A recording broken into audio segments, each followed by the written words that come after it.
Isabelle, dans nos 2 dernières éditions, avec la générosité des motocyclistes, on a ramassé 25 000 les 2 années combinées.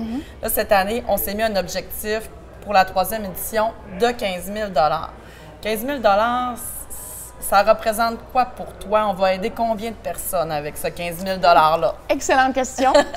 Ça peut être beaucoup, ça peut être dépendamment du besoin là, qui a été évalué, mais honnêtement, on cherche à en aider le plus possible. L'idée non plus de la passerelle, c'est pas de rendre la clientèle dépendante de nos services. Alors, avec le 15 000, par exemple, je pourrais acheter, la dernière année, je pense qu'on avait acheté pour 5 000 de bons d'épicerie. D'accord. Fait que là, si j'achète des bons d'épicerie, bon, vous connaissez le coût de l'inflation et tout ça. Pour une dame qui va prendre un appartement, je peux lui donner, par exemple, une carte cadeau de 200 $ pour sa première épicerie. Fait que là, fais le compte, là, 5 000 divisé par 200. Ça plusieurs, là, oui. Par contre, ça peut arriver aussi, comme l'année passée, on avait acheté là, des appareils ménagers au complet usagés pour une dame. Ça fait que là, on parle de 2 000 $.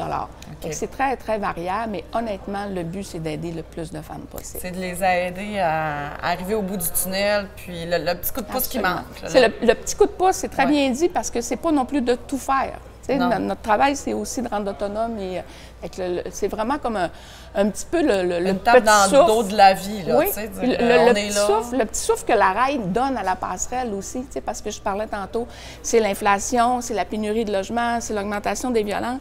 Ça fait à un moment donné qu'on sent un peu comme une pression comme intervenante, puis une forme d'impuissance. Puis la RAID, c'est ça que ça vient nous. Ça nous ouvre une petite porte pour on respire un petit peu. Fait que le but, c'est que nous aussi. Je me mets dans votre place avant ce genre de fonds-là.